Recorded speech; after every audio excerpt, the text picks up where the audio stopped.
You don't push people away because you don't want love. You push them away because you know exactly what it would cost you to accept it. And somewhere deep inside, you've already decided it's too dangerous. There is a strange cruelty in the way you behave with those who care about you. You notice it, don't you? Not immediately, of course. At first, it feels justified, rational, even necessary. You tell yourself they are too much or not enough, too clingy, too distant, too naive, too flawed. You find reasons. You always find reasons. But the truth is quieter than that, and far more unsettling. You don't reject people because they are unworthy. You reject them because they come too close to something you are trying to hide. Dostoevsky understood this long before you ever felt it. Not as a theory, not as philosophy, but as something lived, something endured. He stood before a firing squad, convinced he was about to die. In those final moments, everything became clear. Life, meaning, regret, love, everything sharpened into unbearable intensity. And then, just as suddenly, he was spared. But something in him had already crossed a line. Once you have looked directly at your own fragility, once you have felt how close everything is to collapsing, you don't return unchanged. You become suspicious of happiness, suspicious of peace, suspicious, most of all, of love. Because love makes you vulnerable to loss, and loss, once truly understood, becomes unbearable. So you begin to act in ways that don't make sense, even to you. You hesitate when someone shows genuine interest. You delay your replies. You create distance where there was none. You analyze every word they say until it loses its warmth and becomes something artificial, something questionable. You invent doubts. You amplify imperfections. You convince yourself that something is wrong. Not because something is wrong, but because something feels too right. And that is far more terrifying. There is a moment you recognize, if you are honest. A moment where someone looks at you, not casually, not politely, but with a kind of quiet certainty, as if they see you. Not the version you present, not the performance, but you. And in that moment, instead of relief, you feel tension. Because to be seen is to be exposed. And you have spent years constructing a self that cannot survive exposure. So you pull back. Not dramatically, not in a way that would make sense to an outside observer. No, your retreat is subtle, almost elegant. You become slightly colder, slightly more distant, slightly harder to reach. Enough to create confusion, but not enough to take responsibility. And when they notice, when they ask, when they try to understand, you become irritated. Because now they are forcing you to confront something you would rather avoid, your own contradiction. You want love, you crave it, you imagine it, you suffer without it. But when it arrives, you destroy it. Dostoevsky's underground man lived inside this contradiction. He was not a villain, not a monster, but something far more disturbing. Someone who understood himself too well and yet could not change. He knew he acted against his own interests. He knew he sabotaged his own happiness. And still, he continued. Not because he was incapable of reason, but because he rejected it. Because there was something inside him that resisted harmony, that resisted peace, that resisted the idea that life could be simple. You recognize this, don't you? That strange impulse to ruin something good. That quiet voice that whispers, "This won't last." That urge to test the limits of someone's affection, not to confirm it, but to expose its weakness. You push, you withdraw, You become inconsistent. And then you watch. You watch how they respond. Will they stay? Will they fight for you? Will they prove something? But even if they do, it doesn't satisfy you, because the test was never fair to begin with. You created a situation where failure was inevitable. And when it happens, when they finally step back, when they grow tired, when they begin to protect themselves, you feel something you cannot easily name. Not relief, not quite regret, something closer to confirmation. See, you tell yourself, I was right. Right about what? That people leave? Or that you will make sure they do? This is where the deeper contradiction begins to reveal itself. You don't just fear losing people. You need to lose them. Because losing them reinforces a belief you have already accepted, that you are not meant to be loved fully, that something in you is incompatible with stability, that peace is not for you. And so you create conditions that prove it, again and again. There is a quiet violence in this pattern, not directed outward, but inward, a slow dismantling of possibility, a rejection of what could have been. And yet, you don't experience it as violence. You experience it as control. Because as long as you are the one creating the distance, you are not the one being abandoned. As long as you are the one who leaves first, you are not the one being left. It is not love you are avoiding. It is helplessness. Dostoevsky knew this helplessness intimately. His gambling addiction was not just about money. It was about surrender, about placing himself at the mercy of chance, about recreating, again and again, the unbearable tension between hope and loss. He would win, and then lose it all.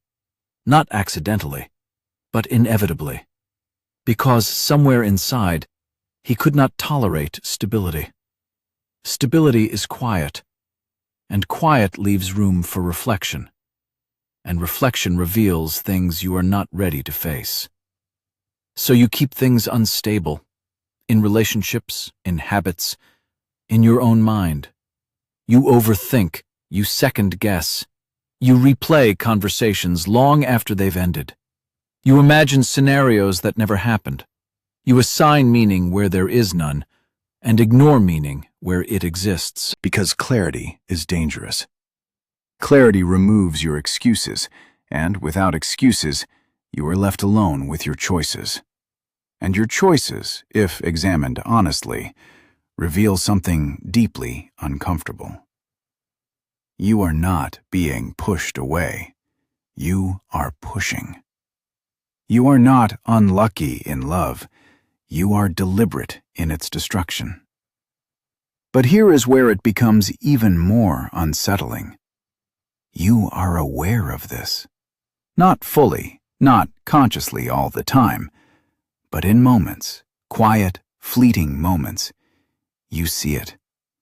You see how you withdrew when you should have stayed, how you criticized when you felt vulnerable, how you created distance when you wanted closeness.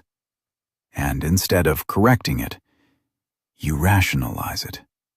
You tell yourself they weren't right for you. You tell yourself you need space. You tell yourself you are protecting your peace. But what peace is this exactly? The peace of isolation? The peace of never being challenged? The peace of never being seen? It is not peace. It is absence. Absence of risk. Absence of vulnerability. Absence of life. There is a peculiar comfort in this absence, a dull, predictable safety. Nothing surprises you, nothing overwhelms you, nothing hurts you beyond what you already expect. But nothing fulfills you either. And still, you choose it, again and again. Because fulfillment requires exposure, and exposure requires trust. And trust requires you to let go of control. And control is the only thing you feel you truly have. So you hold on to it, even when it suffocates you. There are small moments where this pattern becomes painfully visible. Moments that feel almost insignificant, but carry a strange weight. You receive a message, simple, warm, genuine, and instead of responding naturally, you pause. You think. You overthink. You consider how it might be perceived. You analyze your own words before they exist. You adjust your tone. You delay your response. Not because you don't care, but because you care too much. And caring feels dangerous. So you disguise it. You dilute it. You hide it behind indifference, and then you wonder why the connection fades, why the warmth disappears, why things become distant. You created that distance, but you experience it as loss, and loss reinforces the story that you are alone, that people don't stay, that love is unreliable, that you are better off without it. But you are not better off. You are simply more in control of your own loneliness. And control, in this case, is not strength. It is fear disguised as choice. Dostoevsky's characters often faced a similar illusion of freedom. They believed they were acting freely, choosing their path, asserting their will. But their actions were driven by something deeper, something irrational, something they did not fully understand. And when they confronted it, when they saw the truth behind their choices, it was not liberating. It was devastating, because it meant they were not as in control as they believed. And neither are you. You think you are protecting yourself. But what if you are protecting the very thing that keeps you trapped? What if the identity you cling to, the one that avoids, that withdraws, that sabotages, is not who you are, but what you have become out of fear? And what if letting someone love you would require you to abandon that identity? That is the real cost. Not rejection, not heartbreak. Transformation. To be loved fully is to be changed, to be seen, challenged, softened, exposed. And that change is unpredictable. It cannot be controlled. It cannot be calculated. It cannot be reversed once it begins. So you resist it. You resist the very thing you claim to want. And in doing so, you create a life that confirms your fears. There is a quiet tragedy in this. Not dramatic, not obvious. It doesn't look like suffering from the outside. It looks like independence, like self-sufficiency, like someone who knows what they want. But internally, it feels different. It feels like something is missing, like something almost happened but didn't. Like you stood at the edge of something meaningful and stepped back. Not because you had to, but because you chose to. And that choice lingers. It lingers in the silence after conversations that could have gone deeper, in the distance that replaced what once felt close, in the memory of someone who might have understood you if you had let them. You tell yourself it wouldn't have worked anyway. You tell yourself you saved yourself time, energy, disappointment.